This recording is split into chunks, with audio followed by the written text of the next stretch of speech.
عارضی school teachers intern کی بھرتیوں کے لیے پورٹل پر اپلائی کرنے میں مشکلات کا سامنا ہے۔ S T I portal website کا لنک ڈاؤن ہونے کے باعث امیدوار تاحال اپلائی نہیں کر سکے ہیں۔ اسکول ایجوکیشن ڈپارٹمنٹ نے درخواست جمع کروانے کی تاریخ میں 5 روز کی توسیع کر دی ہے۔ اب امیدوار 30 جنوری تک آن لائن درخواستیں جمع کروا سکیں گے۔ اس حوالے سے مزید تفصیلات جانیں گے جنید ریاض سے۔ جنید آگاہ کیجیے گا۔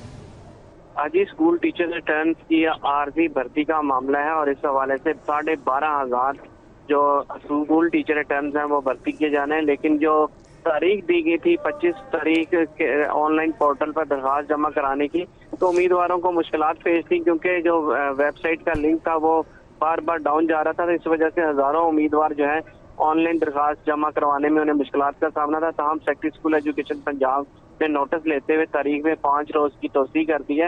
اب امیدوار 25 کی بجائے 30 جنوری تک جو ہے وہ اپنی درخواستیں آن لائن پورٹل پر جمع کرا سکیں گے۔ جی ٹھیک ہے، بہت شکریہ، ہمارے ساتھ جنید تھے، اپڈیٹ کر رہے تھے۔ Punjab woman organ transplant authority کے مستقل سربراہ کی تعیناتی کا یہ معاملہ ہے۔ پیہوٹا کے ڈی جی کے عہدے کے لیے تیسری مرتبہ سلیکشن کا عمل مکمل کر لیا گیا ہے۔ مزید تفصیلات جانیں گے senior health reporter Zahid Chaudhry سے۔ جی زاہد چودھری آگاہ کیجیے گا۔ جی Punjab human organ transplant authority جو ہے وہ مستقل سربراہ اس کا تعینات کرنے کا جو ہے معاملہ ہے، اور یہ 2.5 برسوں سے Punjab human organ transplant authority جو کہ آزادی پیوند کاری کو ریگولیٹ کرنے کا جو ہے وہ صوبے کا واحد ادارہ ہے، اس ادارے کو 2.5 برس سے کوئی مستقل سربراہ نہیں مل سکا۔ عارضی ایڈ ہاک چارجز کے اوپر جو ہے وہ کام چلانے کی کوشش جاری تھی۔ اب یہ 30ویں مرتبہ جو ہے وہ وزیر اسپیشلائزڈ ہیلتھ کیئر کی سربراہی میں جو سلیکشن کمیٹی ہے اس نے مستقل D G Punjab human organ transplant authority تعینات کرنے کا جو عمل ہے وہ مکمل کیا ہے، اور اب اس کی سمری جو ہے وہ وزیر اعلیٰ پنجاب کو حتمی منظوری کے لیے بھیجی جائے گی۔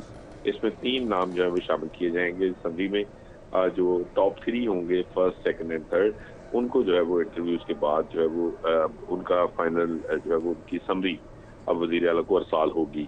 اس سے پہلے بھی 2 مرتبہ سلیکشن کا عمل مکمل کیا گیا، لیکن اس کے بعد ذرائع کے مطابق پسندیدہ شخص جو ہے اس کے ٹاپ پر نہ آنے کی وجہ سے اس سمری کو جو ہے وہ دوبارہ سرد خانے میں ڈال کر منسوخ کر دیا گیا، اور اس پروسیس کو جو ہے وہ دوبارہ سے جو ہے وہ انیشیٹ کرنے کا جو عزم ہے اس کا اظہار کیا گیا۔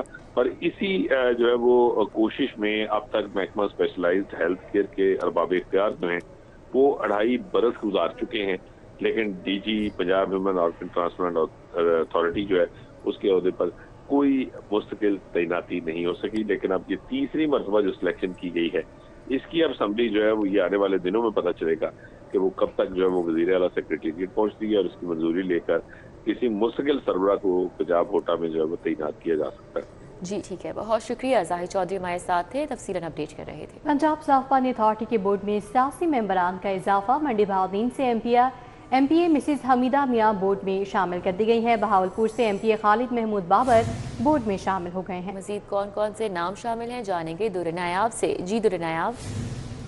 جی بالکل، یہ پنجاب کابینہ کے 21ویں بورڈ کے فیصلے میں یہ ہوا تھا، اور کابینہ کے 21ویں اجلاس میں یہ فیصلہ کیا گیا تھا کہ ممبران کو شامل کر کے بورڈ آف ڈائریکٹر جو ہے اس وقت پنجاب صاف پانی کا جو ادھورا تھا اس کو مکمل کیا جائے۔ اب اس کا باقاعدہ نوٹیفکیشن جاری کیا گیا ہے۔ منڈی بہاولپور سے ایم پی اے مسز حمیدہ میاں کو بورڈ میں شامل کیا گیا ہے۔ بہاولپور سے ایم پی اے خالد محمود بابر بورڈ میں شامل ہو گئے ہیں۔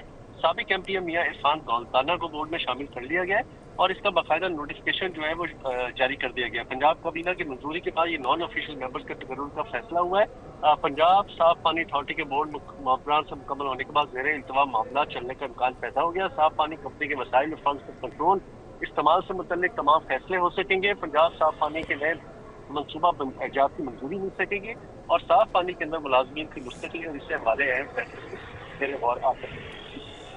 جی در نایاب، اپڈیٹ کے لیے آپ کا بہت شکریہ۔ غیر قانونی شیر کا بچہ ولاگر رجب بٹ کے گلے کی ہڈی بن گیا۔ غیر قانونی شیر کا بچہ رکھنے کا جرم، عدالت نے سزا سنا دی۔ جوڈیشل مجسٹریٹ کا رجب بٹ کو 1 سال تک کمیونٹی سروس دینے کا حکم۔ اس حوالے سے مزید ڈیٹیلز جانیں گے کومل اسلم سے۔ جی کومل، کیا حکم سنایا گیا ہے؟ जी बिल्कुल, रजब भट्ट को अदालत ने 9 की सजा सुना दी। जुडिशियल मजिस्ट्रेट शहर का बच्चा गैर कानूनी तौर पर रखने के जुर्म में टिकटॉकर रजब भट्ट को सजा सुना दी है। मजिस्ट्रेट ने हुक्म दिया कि रजब भट्ट को 1 साल के लिए कम्युनिटी सर्विस देना होगी। अपने 5 मिनट के व्लॉग में जानवरों बारे गुफ्तगू करने का हुक्म दिया गया है। व्लॉग पर हर माह के पहले हफ्ते में प्रोबेशन ऑफिसर की इजाजत के बाद अपलोड किया जाएगा। रजब भट्ट अपने तमाम सोशल मीडिया प्लेटफॉर्म्स पर व्लॉग अपलोड करने का पाबंद होगा।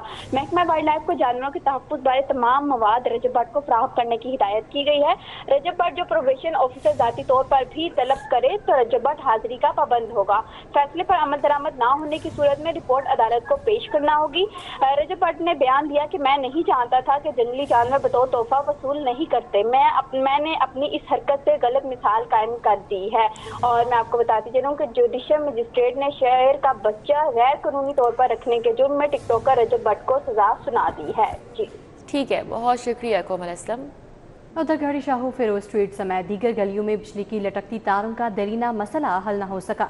बिजली के हाई वोल्टेज तारों का लेवल बहुत नीचे है, मकीन परेशान है। वकीलों का मजीद क्या कहना है, जानेंगे अबू बकर शेख से। जी अबू बकर। बिल्कुल जी, गढ़ी शाहू फिरोज स्ट्रीट और इससे मुंसलिक बेशतर गलियों में बिजली के लटकते तारों का दरीना मसला सालों साल गुजर जाने के बावजूद हल ना हो सका। इलाका मकीनों का ये कहना है कि आए रोज़ ख़ुसूसन बच्चों में करंट लगने के कई वाक़यात भी रोनमा हो चुके हैं।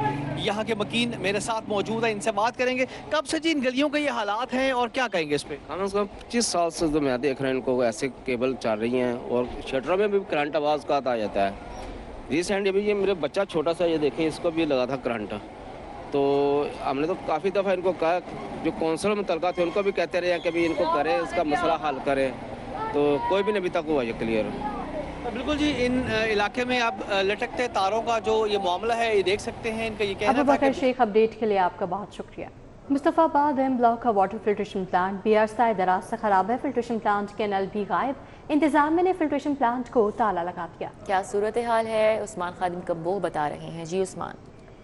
जी बिल्कुल, मैं इस वक्त मुस्तफ़ाबाद एम ब्लॉक के वासा फिल्ट्रेशन प्लांट पे मौजूद हूँ और ये फिल्ट्रेशन प्लांट 2 साल से बंद पड़ा है। फिल्ट्रेशन प्लांट के नल भी गायब हो चुके हैं, इसकी मशीनरी जो है वो ख़राब हो चुकी है, जिसकी वजह से शहरियों को साफ़ पानी के असूल में मुश्किलात का सामना पेश आ रहा है। हमारे साथ यहाँ के शहरी भी मौजूद हैं, दुकानदार हैं, उनसे बात कर लेते हैं। सर, ये कब से मसला चल रहा है और इसका हल क्यों नहीं हो? 2-2.5 साल से ये फ़िल्टर बंद है। ठीक है, पानी लाने में बहुत मुश्किलात पेश आती हैं, बहुत दूर दूर तक जाना पड़ता है। ठीक है, इधर से टूटियाँ भी गायब हो गई हैं। ठीक है, जब बंद पड़ा है तो हर चीज़ ख़राब होनी शुरू हो गई है। ठीक है, ये तकरीबन 2-2.5 साल से ज़्यादा होने वाला है। ठीक है, हमें तो हुकूमत से ये इल्तिजा है कि वो फ़िल्टर को जल्द से जल्द ठीक करें ताकि ये परेशानियों का मुकाबला ना करना पड़े हमें।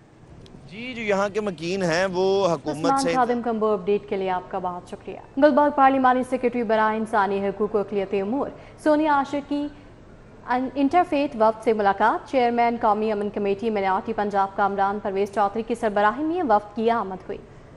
अरबाज खान हमारे साथ हैं, इस मुलाकात का तफसीली अहवाल उनसे जानेंगे। जी अरबाज।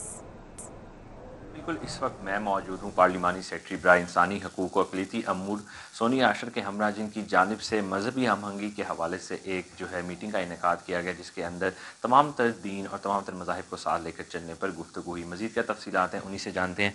मैडम, हमें बताइएगा, आप मुस्लिम मज़ाहिब के जो है नुमाइंदगान से मुलाकात करी हैं, इस हवाले से क्या कहना चाहती हैं? जी बिल्कुल, आज हमारे साथ जो है मुफ्ती आशिक हुसैन साहब हैं और बड़े भाई शोएब साहब हैं और इसी तरह पंजाब असम्बली के कारी खालिद साहब हैं और इनकी टीम हमारे हमरा है और मेरे भाई कामरान जो हैं इस वक्त हमारे साथ हैं।